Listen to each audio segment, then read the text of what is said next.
Halo semuanya, perkenalkan nama saya Sylvester Subatsina. Saya adalah mahasiswa Universitas Uca Cendana Kupang, Fakultas Keguruan dan Ilmu Pendidikan, Program Studi Pendidikan Guru Sekolah Dasar Semester 3 Kelas D.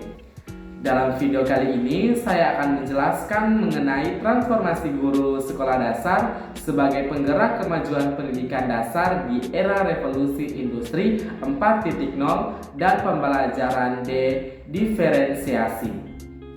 Langsung saja kita masuk dalam materi yang pertama, yaitu transformasi guru sekolah dasar sebagai penggerak kemajuan pendidikan dasar di era revolusi industri 4.0.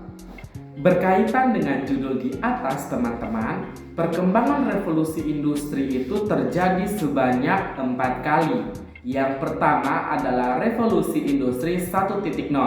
Pada revolusi industri 1.0 ini ditemukan dan digunakan mesin uap dalam proses produksi barang. Yang kedua adalah revolusi industri 2.0. Pada revolusi industri 2.0 ini, produksi memang sudah menggunakan mesin tetapi mulai digantikan oleh tenaga listrik. Yang ketiga adalah revolusi industri 3.0. Pada revolusi industri 3.0 ini ditandai dengan adanya mesin yang bergerak dan berpikir secara otomatis, yaitu komputer dan robot. Yang keempat adalah revolusi industri 4.0, di mana pada revolusi 4.0 ini perubahan mendasar juga menggunakan komputer dan robot. Perbedaan dengan revolusi sebelumnya, revolusi 4.0 ini merupakan perpaduan kemajuan dan kecerdasan bantuan seperti pencetakan 3 dimensi dan teknologi lainnya.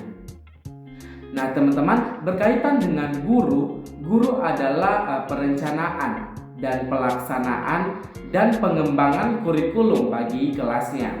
Nah, guru bukan profesi yang biasa-biasa saja, karena di dalam dirinya seorang guru ada panggilan jiwa, pengabdian, dedikasi, dan ada sebuah tanggung jawab besar sebagai pembentukan karakter generasi penerus bangsa. Nah, teman-teman, terdapat juga kompetensi guru profesional. Yang pertama itu adalah kompetensi kepribadian. Pada kompetensi ini terkait pada pribadi masing-masing seorang guru. Yang kedua adalah kompetensi pedagogik, di mana guru mengelola dan mengatur kelas. Yang ketiga adalah kompetensi profesional, di mana pada kompetensi ini guru dengan sendirinya harus profesional dalam mengajar. Yang keempat adalah kompetensi sosial, di mana guru bukan hanya berkomunikasi dengan siswa saja, melainkan guru harus bisa berkomunikasi dengan sesama guru, orang tua, dan masyarakat. Seperti yang kita tahu bersama, guru itu sendiri harus berkewajiban membentuk peserta didik yang mampu menjadi penghubung pencipta sekaligus pembentukan peradaban seiring kemajuan teknologi dengan berdasarkan nilai-nilai leluhur bangsa Indonesia. Guru juga tidak boleh ketinggalan dalam mendalami revolusi industri 4.0 ini. Tetapi guru harus temukan cara terbaik untuk mengubah diri menjadi guru abad 21 yang efektif dan inovatif seperti ciri-ciri pendidik abad 21. Yang pertama, menyesuaikan diri. Yang kedua, pembelajaran sepanjang hayat. Yang ketiga, berkomunikasi. Yang keempat, mempunyai visi. Yang kelima, kepemimpinan. Yang keenam, model teladan. Yang ketujuh, berkolaborasi. Yang kedelapan, mengambil resiko. Nah, berikut adalah nilai-nilai sebagai guru, di mana yang pertama itu adalah berpihak kepada peserta didik. Yang kedua adalah reflektif. Yang ketiga adalah kolaboratif. Yang keempat adalah mandiri. Yang kelima adalah inovatif. Berikut adalah transformasi guru di era revolusi industri 4.0. Nah, guru ini menjadi agen perubahan penting dalam menerapkan teknologi revolusi industri 4.0, di mana kelas mereka harus mengasah keterampilan teknis dan non teknis untuk memenuhi kebutuhan murid pada masa kini dan masa depan nanti. Berikut terdapat 3 transformasi guru di era revolusi industri ini. Yang pertama adalah pendidikan inklusif.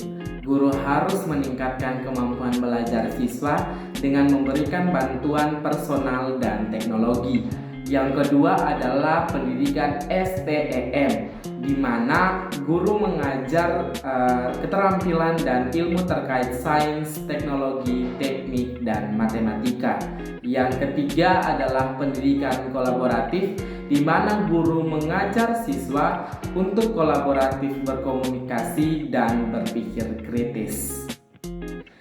Revolusi industri 4.0 ini telah mengubah dunia secara radikal dengan tidak ada lagi jalan kembali.